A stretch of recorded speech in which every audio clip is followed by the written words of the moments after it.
رات چاند نظر آ گیا، عشرہ ذی الحجہ شروع ہو گیا۔ اس کی فضیلت قرآن مجید میں بیان ہے۔ اللہ تعالیٰ نے قرآن مجید کی سورۃ فجر کے اندر کچھ قسمیں کھائی ہیں۔ کون سی قسمیں ہیں؟ والفجر، قسم ہے فجر کی، ولیال عشر، اور قسم ہے 10 راتوں کی، اور پھر اللہ تعالیٰ نے آگے فرمایا والشفع والوتر، قسم ہے طاق اور جفت کی، جوڑے کی قسم اور طاق اکیلے کی قسم۔ پھر اللہ تعالیٰ نے ایک اور قسم کھائی واللیل اذا یسر، اور رات کے اس وقت کی قسم جب رات گزرنے لگے، یعنی رات کے آخری وقت کی قسم۔ حل فی ذالک قسم لذی حجر، فرمایا اس کے اندر صاحب عقل کے لیے، سمجھدار کے لیے بہت ساری قسمیں ہیں۔ یہ سمجھدار کے لیے بہت ساری قسمیں ہیں۔ یہ گنتی کرتے ہیں تو 5 قسمیں بنتی ہیں۔ اللہ تعالیٰ نے 5 قسمیں کھائی ہیں۔ کن چیزوں کی قسم کھائی ہے؟ اللہ تعالیٰ نے اس کے اندر 10 راتوں کی قسم کھائی ہے۔ وہ 10 راتیں کون سی ہیں؟ تمام مفسرین نے لکھا ہے کہ وہ 10 راتیں عشرہ ذی الحجہ کی ہے۔ عشرہ ذی الحجہ کی 10 راتوں کی اللہ نے قسم کھائی ہے۔ اور پھر اللہ تعالیٰ نے جفت اور طاق کی قسم کھائی ہے۔ جفت اور طاق سے کیا مراد ہے؟ جفت سے مراد 10 ذی الحجہ، اور طاق سے مراد 9 ذی الحجہ جو یوم عرفہ ہوتا ہے۔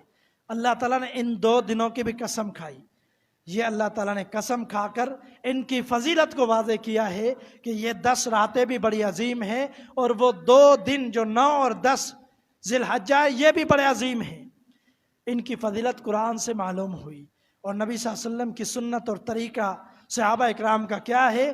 ان کے اندر بہت زیادہ اعمال کیا کرتے تھے، بہت زیادہ کثرت سے اعمال کیا کرتے تھے۔ ان کی فضیلت کیوں ہے؟ ان کی فضیلت ایک تو واضح ہے کہ حج جیسا بڑا فریضہ ادا کیا جاتا ہے عشرہ ذی الحجہ کے اندر۔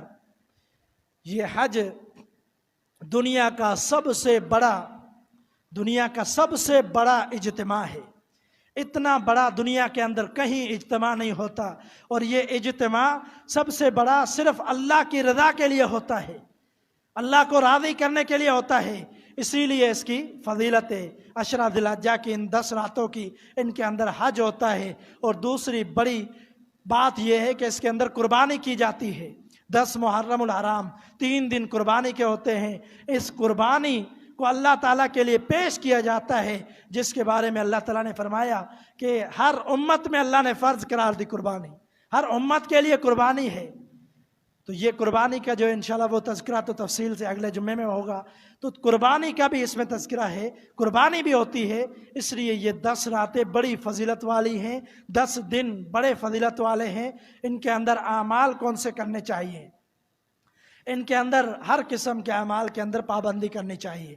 صحیح بخاری کی حدیث ہے، نبی صلی اللہ علیہ وسلم نے فرمایا ما من ایام العمل فیہن احب الی اللہ من هذه الایام العشر، فرمایا کہ سارے دنوں میں سے، پورے سال کے دنوں میں سے کوئی ایسے دن نہیں ہے جن کے اعمال اللہ تعالیٰ کو ان دنوں سے زیادہ محبوب ہوں۔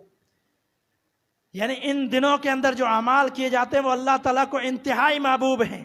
اس لیے ہر عمل جو فرضی اعمال ہیں وہ بھی پابندی کے ساتھ ادا کرنے چاہیے، اور نفلی عبادتیں بھی کرنی چاہیے۔ پھر نبی صلی اللہ علیہ وسلم سے سوال ہوا، اللہ کے رسول کیا جہاد بھی ان کے برابر نہیں ہے؟ آپ نے فرمایا ہاں جہاد بھی ان کے برابر نہیں ہے، الا رجل، لیکن فرمایا کہ وہ شخص جو جہاد کے لیے نکلتا ہے، مال بھی لے کے، مال بھی خرچ کرتا ہے، اپنی جان کے ساتھ جاتا ہے اور شہید ہو جاتا ہے، اس کی فضیلت، اس کا عمل زیادہ ہے۔ باقی جو جہاد کر کے غازی بھی بن کے آ جائیں وہ بھی ان دنوں کے اعمال کو نہیں پہنچ سکتے۔ یہ فضیلت ہے ان دنوں کے اعمال کی۔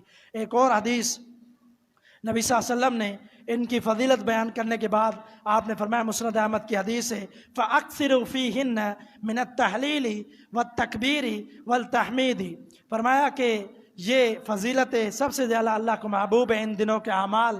پھر فرمایا ان میں زیادہ سے زیادہ لا الہ الا اللہ کہا کرو، زیادہ سے زیادہ اللہ اکبر کہا کرو، اور زیادہ سے زیادہ الحمدللہ کہا کرو، یعنی ذکر زیادہ سے زیادہ کیا کرو۔ یہ فضیلت اس عشرے کی کہ اس کے اندر ذکر زیادہ سے زیادہ کرنا چاہیے۔ 13 ذی الحجہ عصر کے بعد تک اس کا ذکر جاری رہنا چاہیے. جیسے ہی چاند نظر آیا ذکر کرنا چاہیے. اور جو منقول صحابہ اکرام سے منقول الفاظ ہیں جو سیدنا سلمان رضی اللہ تعالیٰ عنہ سے بھی ملتے ہیں، معصور ہیں، وہ الفاظ کیا ہے؟ اللہ اکبر لا الہ الا اللہ واللہ اکبر وللہ الحمد. ان کا بھی ذکر زیادہ سے زیادہ کرنا چاہیے. الفاظ حدیث کے کہ سیدنا ابن عمر اور ابو ہریرہ رضی اللہ تعالیٰ عنہ یخرجان الی السوق، وہ دونوں بازار میں نکلتے اور یہ کہا کرتے تھے اللہ اکبر، بڑی بلند آواز میں تکبیرات کہتے تھے ان دنوں کے اندر.